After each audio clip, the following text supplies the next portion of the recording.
We'll kick off in 5 minutes.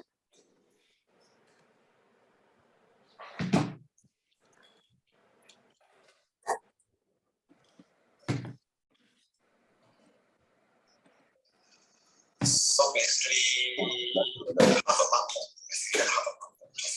Yeah, James, that 18 and 19 Mazzei are very, very different wines. I haven't tasted them yet, but the phenolics are chalk and cheese.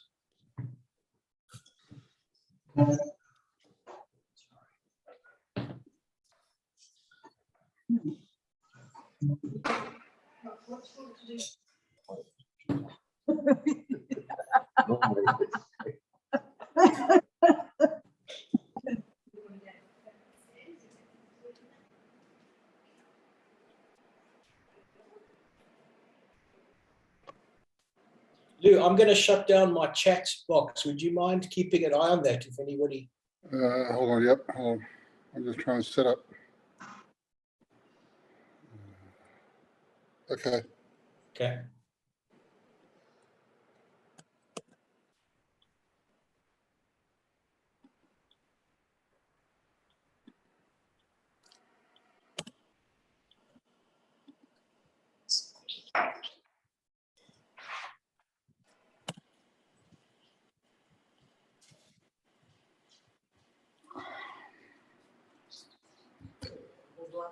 Yeah.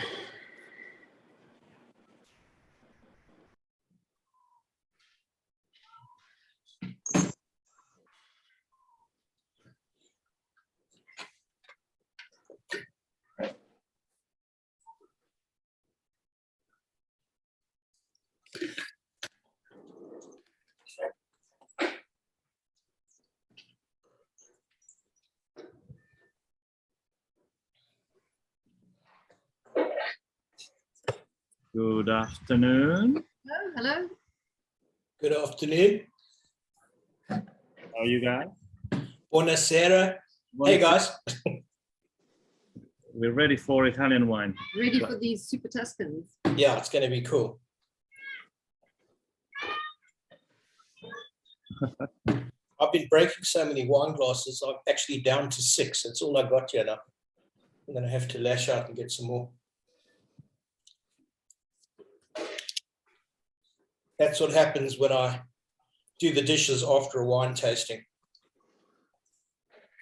I really should leave them till the next day.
Okay, we're on at 6 o'clock. We'll kick off.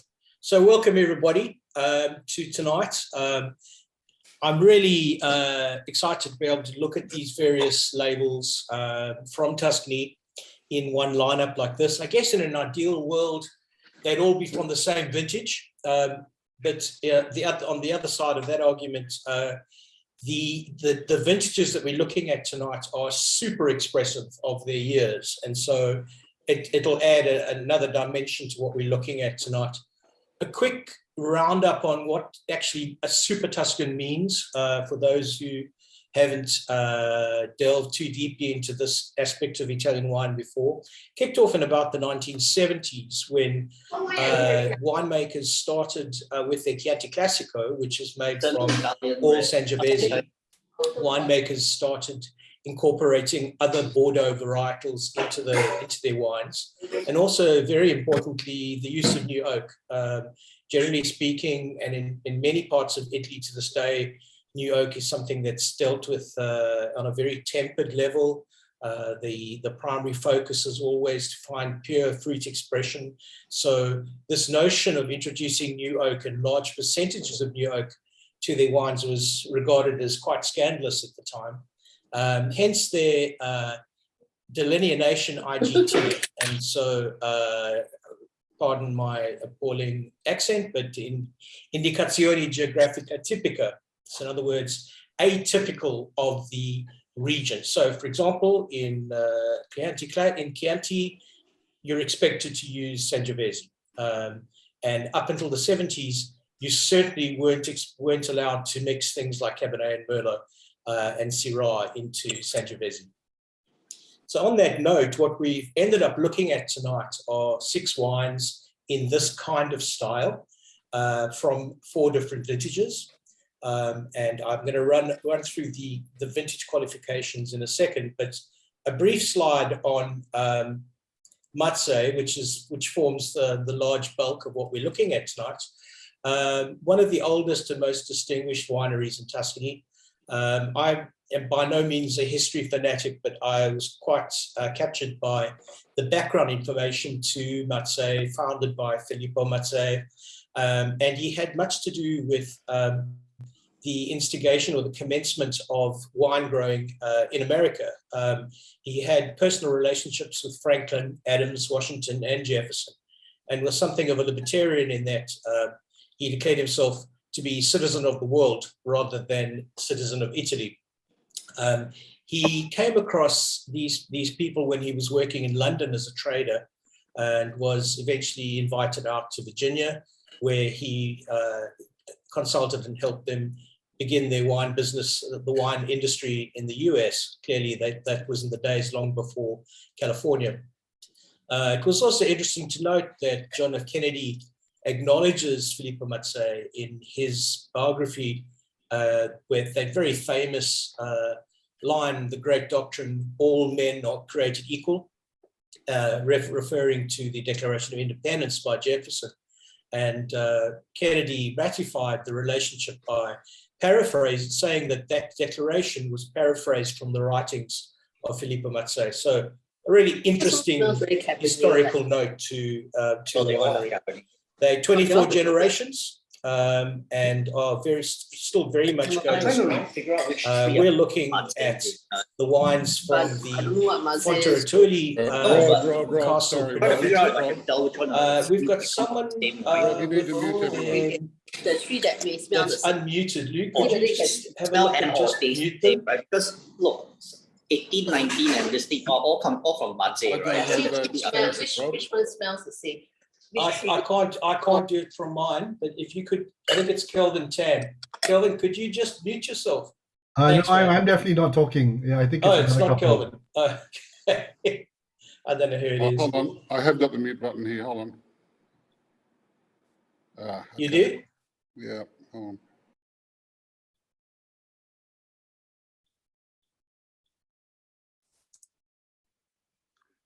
I think it was WK's iPad, but it's away. Okay. Do I need to go back into the share? Have you guys got the share? No? No, it's not shared anymore. All right, let me go back.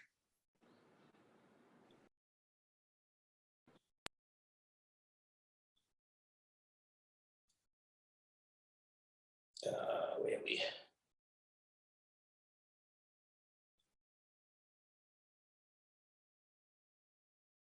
You'll see there that the 4 vintages we're looking at tonight are 2016, 17, 18, and 19. Only one from 16.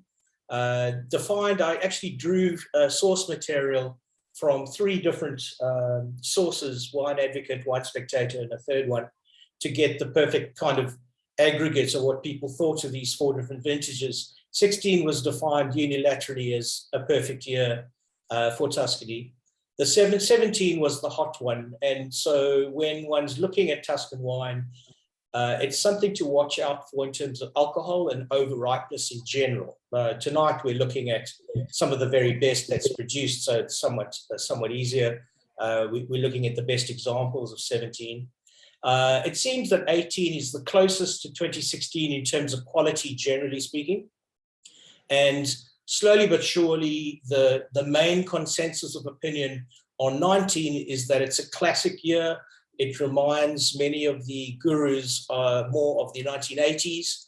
And there's writings about how it demands close monitoring between man and vintage, as opposed to 16, where it was almost an easy year. It was almost impossible not to get it right.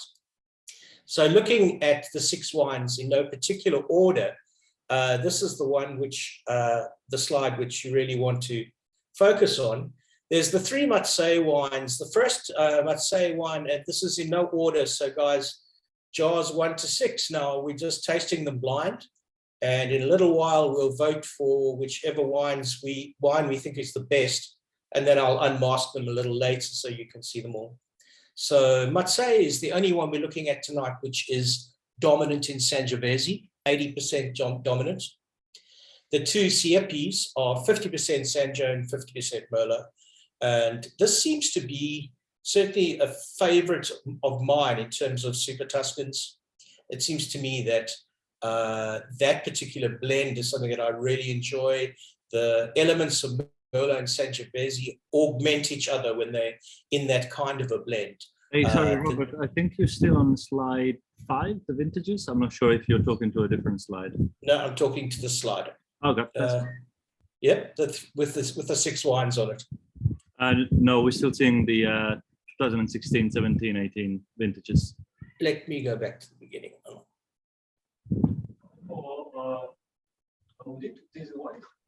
That one? Can you see that?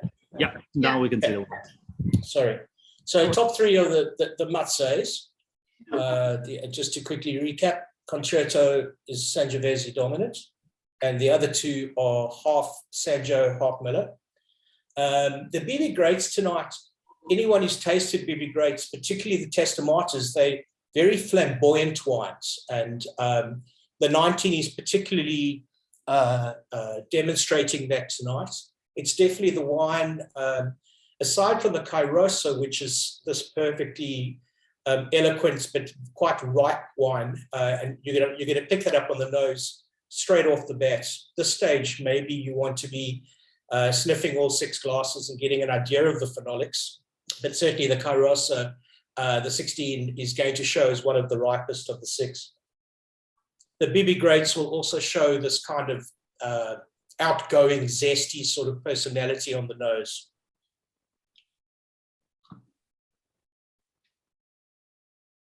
Yeah, it's very, very classically Bibi. I would say that this kind of effusive energy that Testamatta seems to give out, in 19, he tempered it down a little bit. It's not as much showing as much jazz hands as maybe the 18 did. I actually think it's a smarter wine, and I think that's a better rating than 18. I'm not sure, but certainly a delicious wine.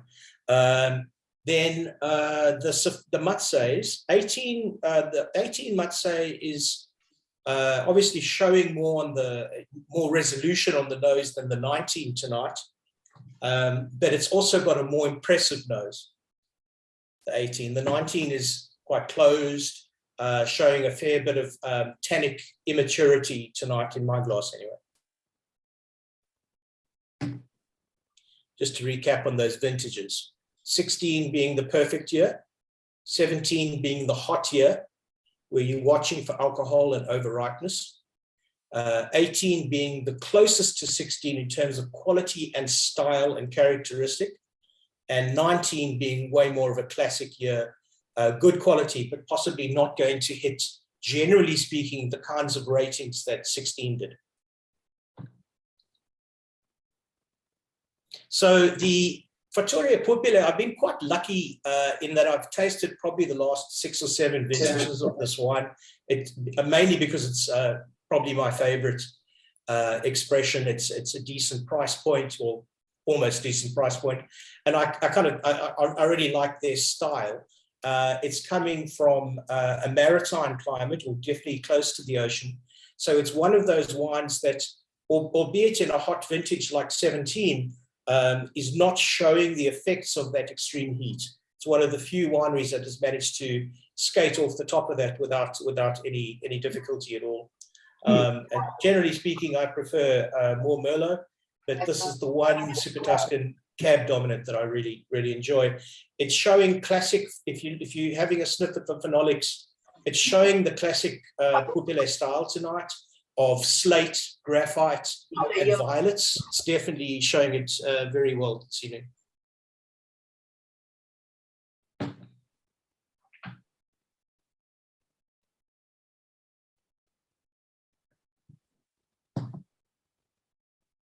All right, it's time to drink. Just before we leave this slide, I'm going to close the share and open it up later after we've voted. The one thing to remember about Mazzei Siepi is that it's regarded as one of the top 50 wines that changed Italian wine style forever, from Gambaro Rosso, deeply respected winery. Get back to the faces. Any initial thoughts, guys, on what's jumping out as the more expressive of the wines for you?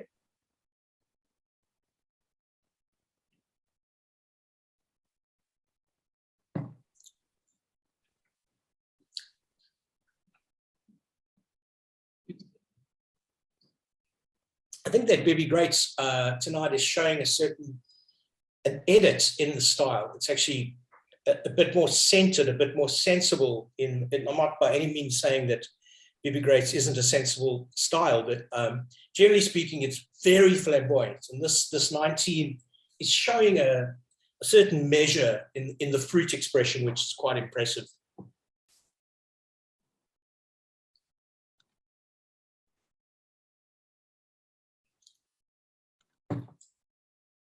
I actually think it's got the best texture of all six tonight.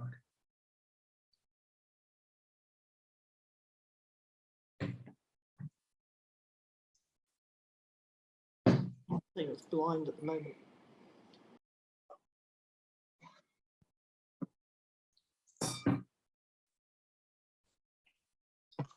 So the Mazzei Concerto, which is the third Mazzei, the slightly cheaper one, definitely showing more influence of tobacco. Is the ripe cherry, red fruit kind of spectrum to it, all of which is coming through from the Sangiovese.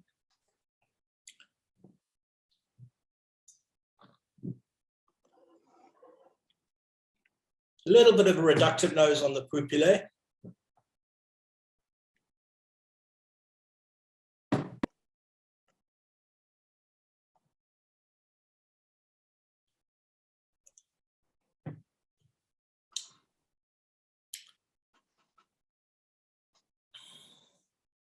Anybody want to hazard a guess where the only 2016 is that we're tasting tonight?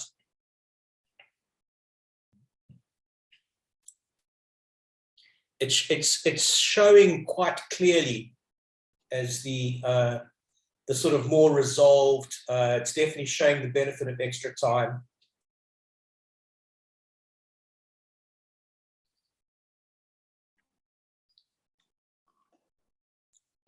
Any votes? I can pick up the chats now. Let's have a look.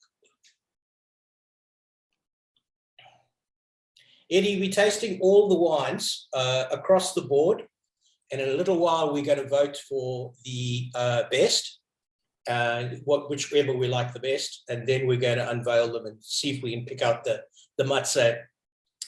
Colin's saying higher alcohol. Okay.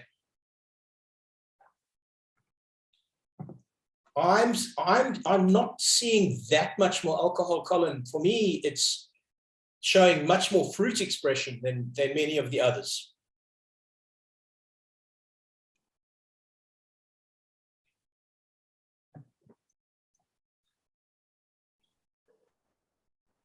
Kevin, we're tasting everything across the board, and then we're going to vote in a little while. Yeah, I'm picking up the same reasons why Colin and Troy, you're thinking that 6 is the 16, is there's definitely a slight note of reduction on the nose, which is leading you down the path of thinking it's an older vintage, but it's actually, it's not the oldest vintage. And also, it's the only wine that has Petit Verdot in it tonight. And the one thing that even a small amount, like 10% Petit Verdot, lends to a wine is this kind of tannic architecture. It creates a strong perfume and a big tannic structure to the wine, even though it's a small percentage.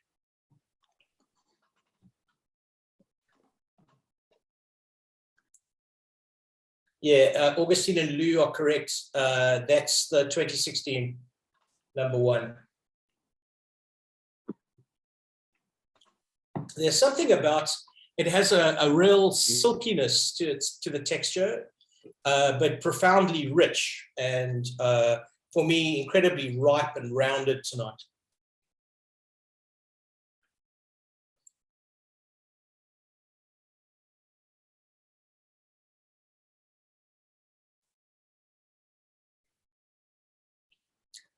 Yeah, Dean, I would say that 5's going to distinguish itself quite separately and differently from all the others.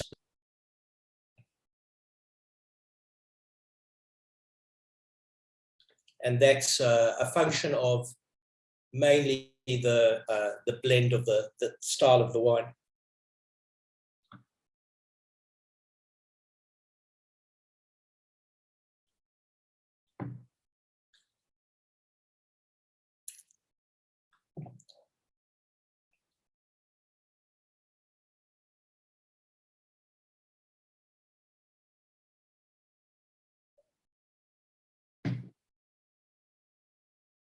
A little bit of a medicinal note on #2, which is quite atypical. I don't recall having picked that up in previous bottles. It's got a kind of coolness, a kind of eucalypt, no, not eucalypt, spearmint in it, which I've never noticed before.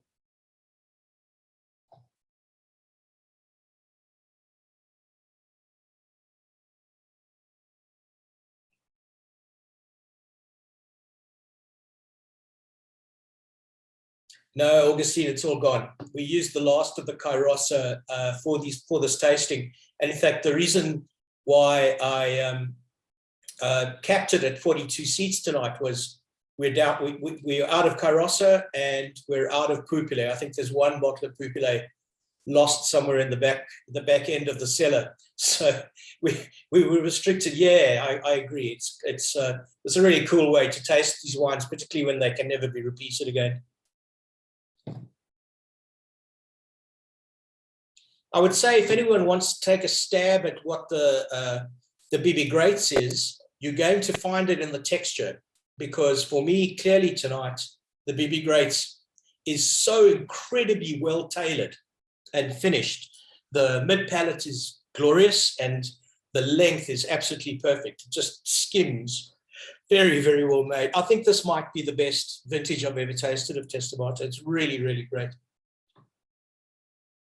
I think there's an anniversary. It's the 25th anniversary or something like that. 4, 5 and 6 more cab dominant. That's a good comment. Yeah. And that's a good way to drill down and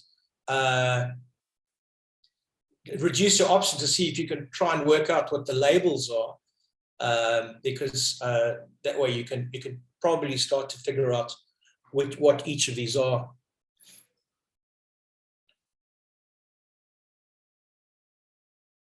For me, number 4 is very closed tonight. It's quite a lot of cola.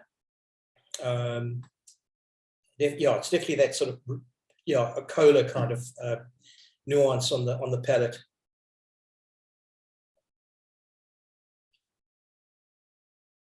And then the usual Ribena and what have you. It's well balanced. It's definitely not showing its alcohol, which is good.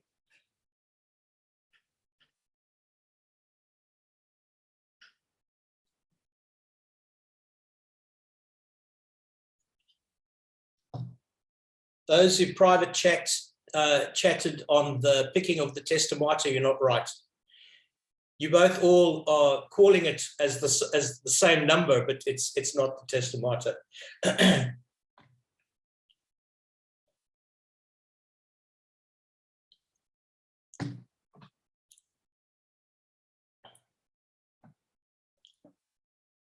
Yeah, I think the function of number 4 is just super young. It's just not showing any evolution yet.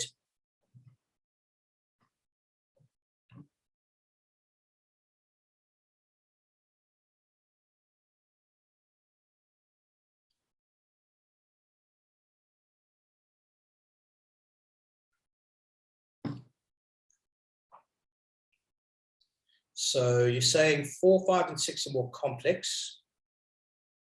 Okay. 2 showing fruit. Yeah, definitely for me, Eddie, I agree. The fruit in number 2 is kind of like jumping out of the glass. It's so demonstrative, right? I'm really loving 2 tonight.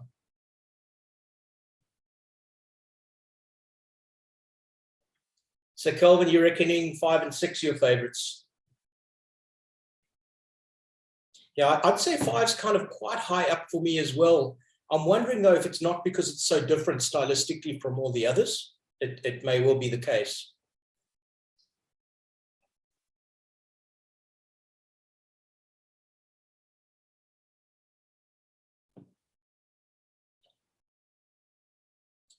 Yeah, the 6 is evolving a lot in the glass.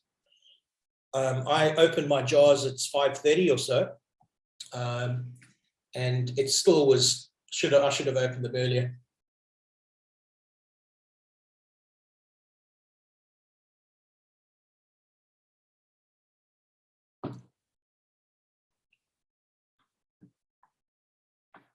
Yeah, I reckon 4 just needs time.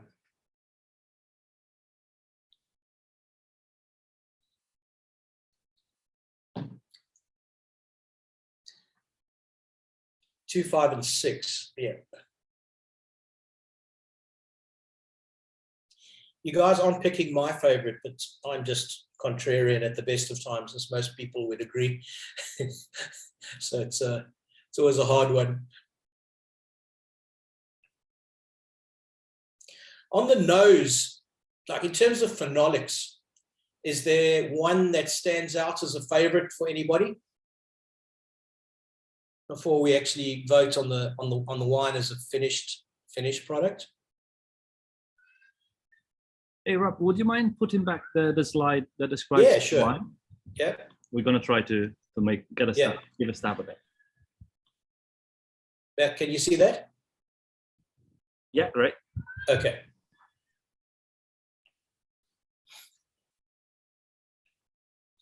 I've got to say that with the benefit of knowing the actual lineup, the 19 Siepi for me is not, I'm not seeing the 98 points in the Siepi, not 19. I'm definitely seeing the 97 points in the 18. So that may very possibly be my lack of appreciation for it. That 19, yeah, obviously the critics are seeing something in the wine that at this stage, from my 2 cents worth, I'm not recognizing. And I think it's probably just the youth and the tannic structure.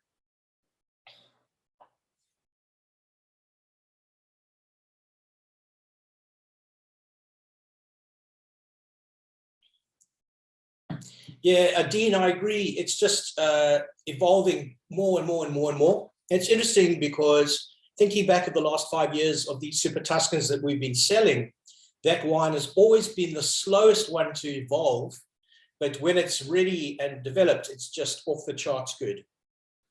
So it's definitely true to form.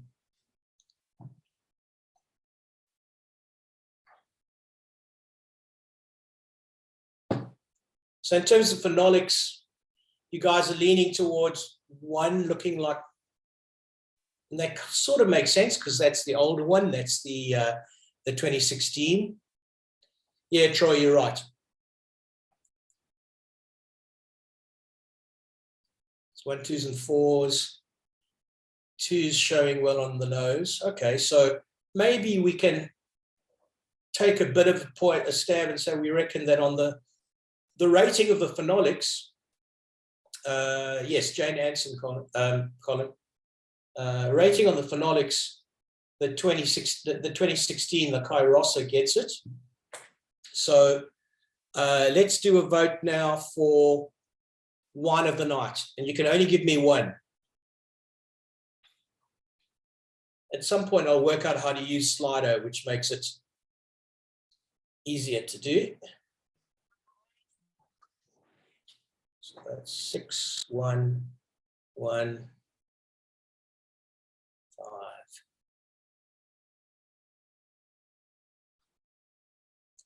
Colin's on 1.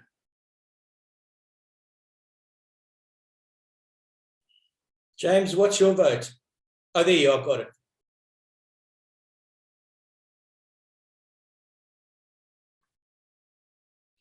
Celine and James, 1 and 6. Okay.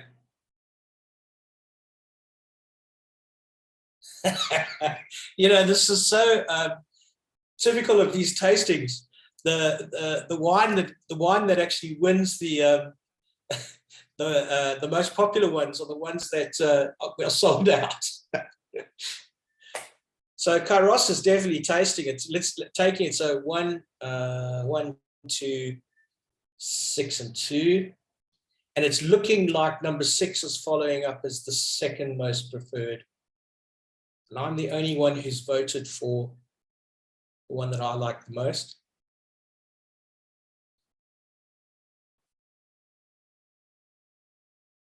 Okay. Any more votes? Vote for number 3. Hey, AJ's 1 and 5. Hey, mate. Okay, second is 6.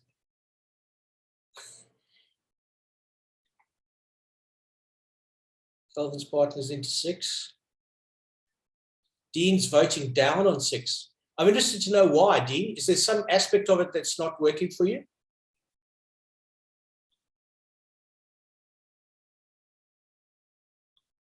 He's not saying. I'm super interested to know what's turning you off about it. Overdone. So are you seeing some ripeness in it or over ripeness?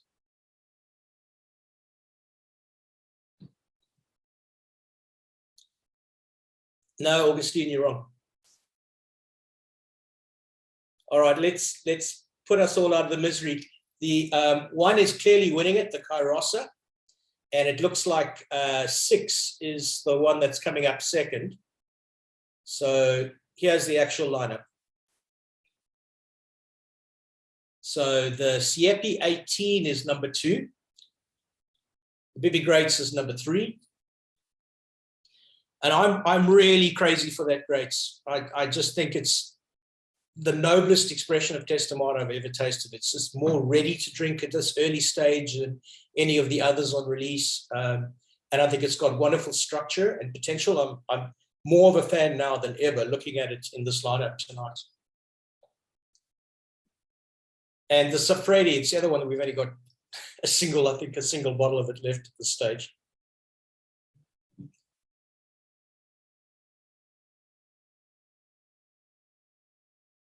So the Concerto number 5 is the Sangiovese dominant. And a word on the Bibi Graetz, of course, is all Sangiovese, although it's still called an IGT because of its low carb.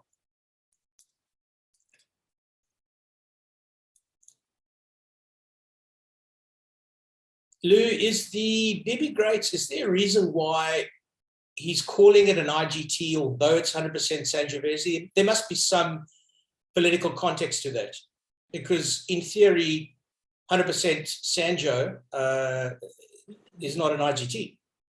No, it's not. Hold on.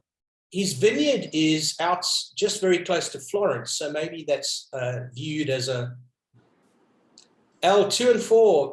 Exactly, they're the same wine, but so remarkably different. So 2 is 18, the 2018 vintage, and 4 is the 2019 vintage.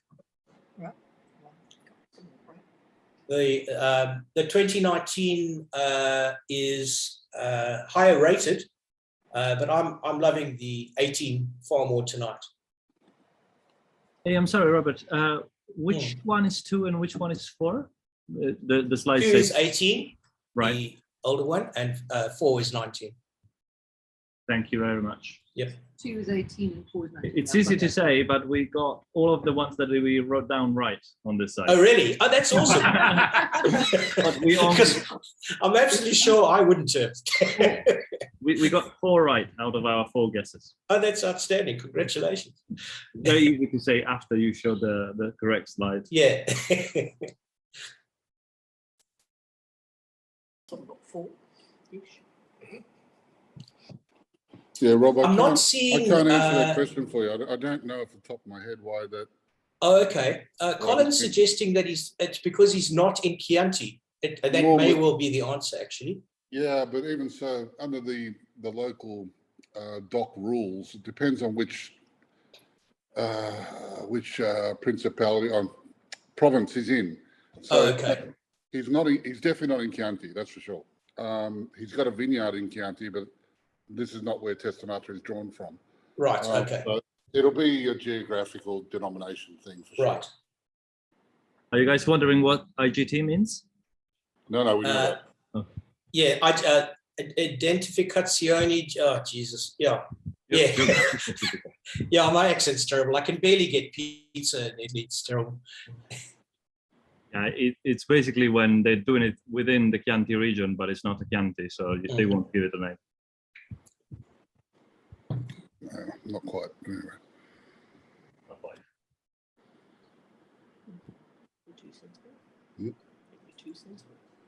It's interesting, but over time, that concerto number 5, I really loved at the beginning, but over time, I'm leaning more into the Siepi and the Graetz.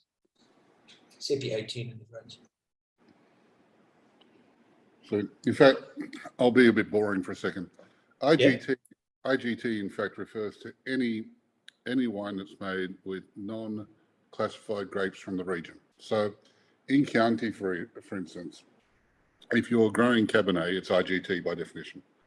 Sassicaia is an IGT by definition.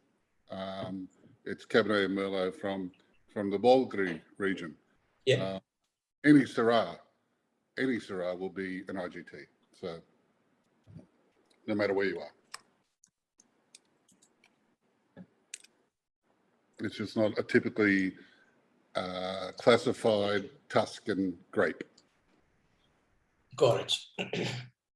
And then I guess it's worth saying that the impact of Robert Parker falling for these wines in the late 80s and 90s and adding this kind of hashtag Super Tuscan built this notion of premium desirability and has had a lot to do with the evolution of Super Tuscans on a global context, in a global context. It's still a thorny issue, when I talk to Italians and Italian winemakers, they still bang on about how it's not really Italian. They're not letting go easily. Yeah, there's various schools of thought. I mean, the fact is, with the Parker put him on the map, all right, and when he didn't know how to describe Sassicaia, he described it as a Super Tuscan, and hence the word stuck. So now anyone who makes anything with Merlot or Cabernet Franc or Syrah in it immediately calls it a Super Tuscan. Right. Which a lot is of the hardly the intention. Yeah, which was not the intention, which is why a lot of the winemakers in Italy, especially the more traditional ones, roll their eyes and go, what's so super about a Cabernet from in Tuscany? So, be careful that the marketing guys take over, call everything super just because it's got Cabernet in it. When in fact, it might just be one of the most ordinary Cabernets you've ever had. Yeah. So the traditionalists would say, oh, no, we should just call them IGTs. Whether they're super or not, let's leave up to a different measure. Yeah. And in fact, for me personally, as a rule, it's not Cabernet that gets me excited in Tuscany, it's Merlot. as a rule. It's the Yeah, varietal but that I really. to be fair, Rob, the Merlots really only started to take prominence in the last decade. It Oh, was the okay. Cabernet, it was the Cabernet that put them on the map, and especially, Mhm. I mean, the icon was Sassicaia. The fact that, you know, Sassicaia was made, and then, you know, what rolled in after that was Italian Cabernet as a thing. Then when they discovered how good their Merlot was, suddenly, you know, things like Massetto and Buffonero, Right. and these wines just came out of nowhere and really are showing up as being world class. But you know, the whole IGT scene now in Italy is phenomenal. It's just so strong. There's no stopping it, that's for sure. Yeah. Yeah, I mean, I don't know if you agree, Lou, but I'm just doing my mind over this Graetz. Well, I'm actually going to disagree with you slightly. The Graetz is it's certainly different to the ones we've had before, and God knows we've had bathtubs full of stuff. Yeah. It's surprisingly approachable at this age. Yeah. I don't know what he's done, but it surprised me. I picked it because it was so different to all the other wines, not because I thought it was a Bibi Graetz, not because I thought it was a Testamatta, because it doesn't drink like a Testamatta.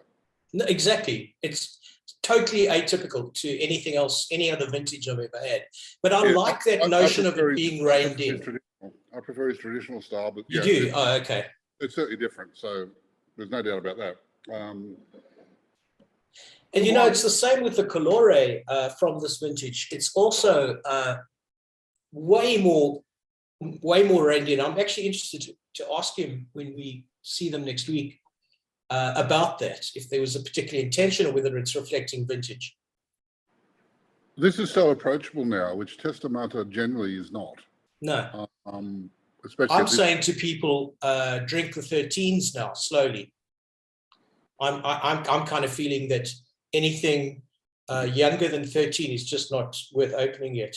The 16, I had some 16s last month, and they're really coming into their own. Oh, really? Okay. The 13s are singing. The 10s, if anything, I had a couple of 10s that looked like they were getting a little bit tired. Really? Okay. It might just be because of the rigors of traveling around the world, these wines. But you know, I'm sure if you went to Bibi's the Bibi color, yeah, Colin, you're right. It's got this very specific. It's actually quite translucent in comparison to the others, the Bibi, and that maybe. I'm sure it's not a reason why it's not translating that way in the flavor profile, but certainly for me, against the light, the Bibi is looking way clearer, sort of cleaner, I guess. It's much lighter in color than what we're used to with Testamatta. Yeah, yeah. I'm excited about this Cairossa. I think it rocks. I really do. Yeah, it's amazing. Great. It's a sheer force of circumstance that we had 6 bottles left or 5 bottles left so we could do this tonight. Yeah, I'll get some new vintages in, but they've changed the mix every year. Yeah, it's definitely different because I had 18 somewhere in Singapore recently, and it's a very different wine to what we're tasting tonight. Yeah, there was one year where it was almost 100% mellow. Oh, really? Yeah. So they're not afraid of mixing it up. And that's great. I think it's fantastic. The Siepi, for example, the Mazzei is 50% Sanjo, 50% Merlot, never going to change. So actually, they've got a really great library on their site. So I went all the way back and took a look at really, I think the first one was 94, I think. And it seems like that they're very dedicated to that notion of equivalence.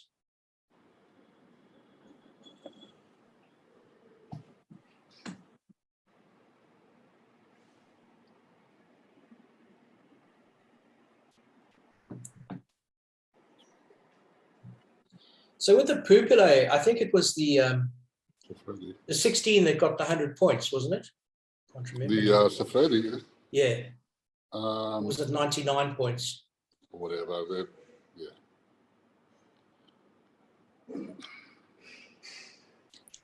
I love the texture of the Saffredi. It's just brilliant.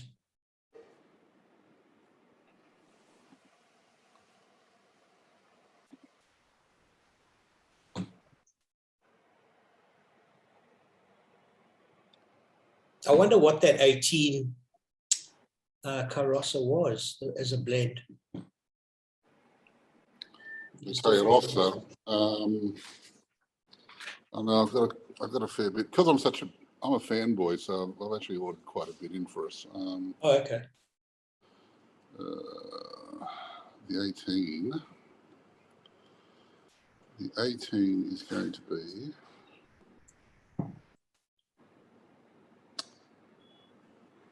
Cab Franc, Merlot, Cab Sauv, Petit Verdot, Sangiovese, Syrah, and Alicante. Good heavens. There you go. And the Cab Franc's the dominant varietal in the mix? Let's have a look. 30% Syrah, Yeah. 30% Cab Franc, 16% Cab Sauv, 12 Merlot, 7 Petit Verdot, and 5% Sangiovese, and whatever the rest is, Alicante. There you go. I'm sure there's not a hell of a lot of Alicante floating around Tuscany. Oh, God knows what that's all about. Maybe it's a typo from Wine Advocate. You never know. Lisa was moving on at the time, so she started a new platform. Yep. Yes, she has.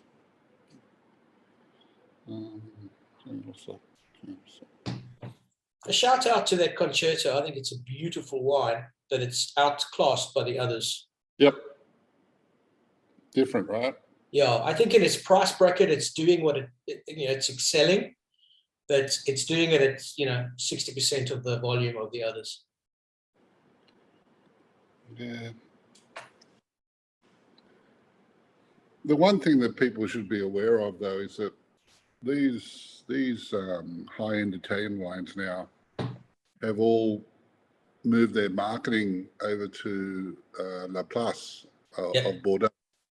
So it's the Bordeaux Negociants now who actually distribute this stuff globally. And one thing that the Bordeaux Plus is very good at is making sure that you pay full price. So I would confidently predict within a decade, all of these wines will be substantially higher in price. Substantially. Yeah. Because relative to their French, let's say, competitors, for the want of a better word, these things just kill it. They just nail them. No wonder the American market's in love with Italian Cabernet and Merlot at the moment. And I hear around the traps that more and more Burgundiophiles are looking to Tuscany and Piedmont as well. Because you really are drinking tonight. It's pretty close to the top of the hit parade. And these prices are a fraction of what you'd pay in Burgundy or the right bank. Well, don't even start me on Californian comparisons because so I wish it were otherwise, but I suspect that these things, now that the marketing machine gets behind them, it will just keep on. Every year there'll be an automatic 5-10% price increase. That's what they do. We've seen it with the French stuff over the last 2 decades. That's what they're going to do. So hopefully it won't happen. Maybe I'm just a cynical old bastard, but well, I mean, they've done a great job of overpricing Bordeaux for the last decade. So there's no reason why they won't do it again. We were told for 100 years that we're drinking the perfect example of wine when it was clearly unripe grapes. Correct. Just green and raw. Yeah, either now it's overripe or before it was underripe. So take your pick. Yeah. You can't have it both ways, right? So having said that, I much prefer the French styles now, the Bordeaux styles now, compared to what they were 20 years ago. Now that they're allowing the grapes to actually ripen properly, to me, they're much better style of wine, much more approachable. Russell, I see your point on the oak in the Siepis, but and more so to the 19 for me tonight than the 18. No, we're looking at 18 and 19 Siepi, Eddie. The label on the screen says 17. I apologize for the confusion. I just took that off their website. They don't actually have a blank Siepi bottle label for us. So that's why it says 17 on the actual image, but we're tasting 18 and 19 Mazzei tonight. I'd say that the 18 Mazzei is less of that tannic structure than the 19.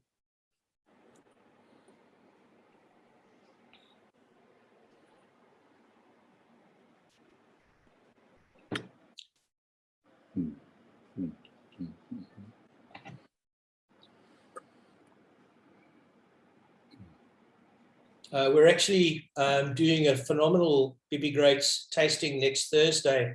Sadly, it's invites only to Testamatta buyers, and so it's virtually closed already. But they're doing 15 years of Testamatta next Thursday globally, and they've set it up so that it's 5 o'clock in Singapore. So I'm taking next Friday off.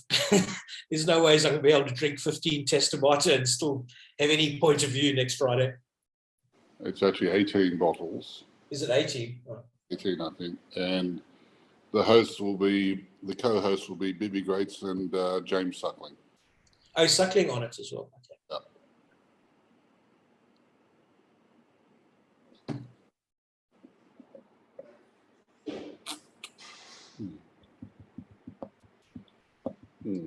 This will probably be the first time I've heard Suckling live or seen him live. I'm looking forward to that.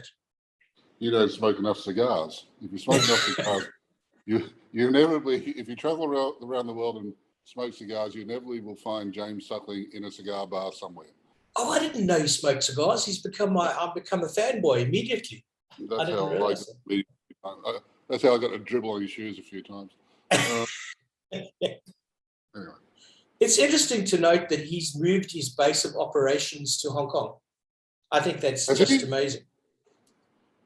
That won't last. No, he's been there for, I think, since 2017. Yeah. I know that, but I'm surprised that any American will stay there. Well, I hear from some expats, Adam and co, in Hong Kong, that his wine bar is a force majeure in the Hong Kong wine scene. Oh, sure, absolutely. And he's there. He's very active in the wine bar himself. Yeah, he has to, but is he still there? Because I thought he got out. No, he's still there. You just gotta sign up for his Instagram account, and you'll see everything. Oh, okay. But I get these amazing pictures, mate, from friends in Hong Kong, that the flights that they do in that place, because I guess it sort of makes sense, right? He gets all these wines from around the world and tastes them and what have you. And what a wonderful place to share whatever's left of those bottles after his taste. I think it's incredible. Well, he's certainly got a captive audience. No one can leave the place. Yeah. Wow. True, we've moved the 7 p.m. tasting to another date. There was no way I could do all that Testamatta and then try and have any semblance of sanity at 7 o'clock. Oh, yeah. It's too crazy. That 19 Siepi is opening up more now. The tannins less obvious than before.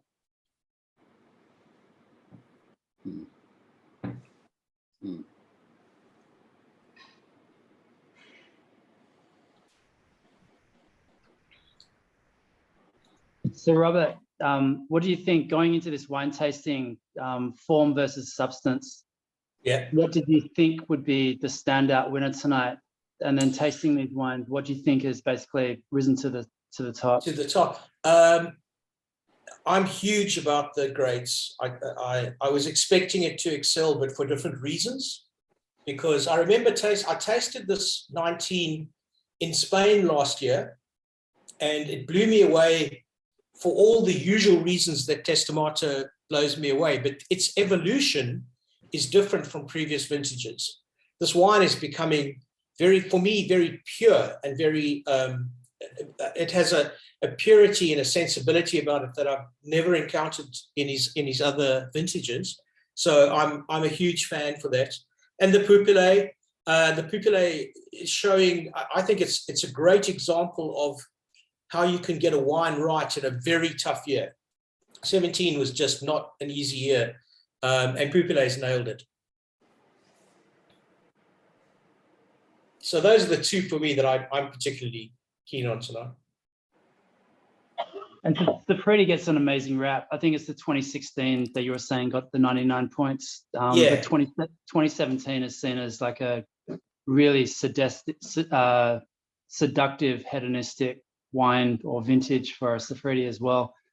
Is Saffredi a standout here, or is it the Siepi? I've got friends that are pretty mixed. Some people love Saffredi, some people love Well, it was certainly, Siepi. it got the second most number of votes tonight, as for wine of the night.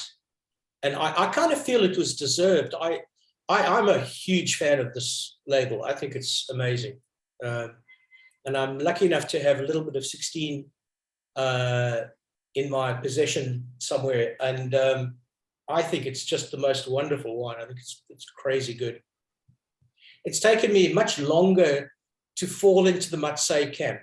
For me, Mazzei is as when drunk young, for me, is always a little bit structured, a bit too structured to drink early, whereas the Pupille is easier earlier.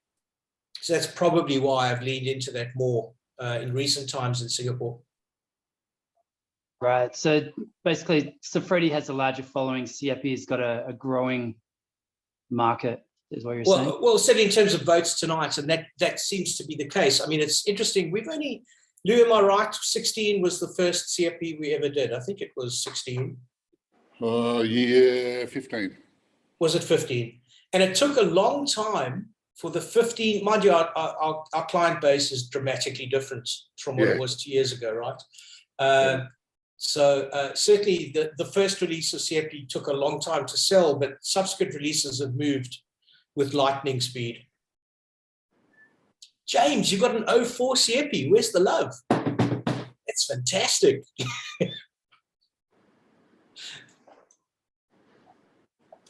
Somebody cracked open a Sassicaia 4 the other day, and it was very depressed. It wasn't giving any loving. The fruit wasn't there. It was just shut down in the corner. But I guess wines are entitled to have mood days. I've had a few Sassicaillas. The next day, it's like drinking like a $20 bottle of Chuck. It's awful. Which, given what you pay for it, is pretty disappointing. So it opens big, but it falls hard. Yeah, that's actually a really good way to describe it. I think it was the 06 that came out of the gates at a huge price increase and a perfect score. And so I was with people, and I think even then it was $300+ a bottle. And so we went off to a tasting here in Singapore, and I just thought, Emperor's New Clothes. I don't see the $350, but subsequently I've tasted better vintages and what have you, and I get it.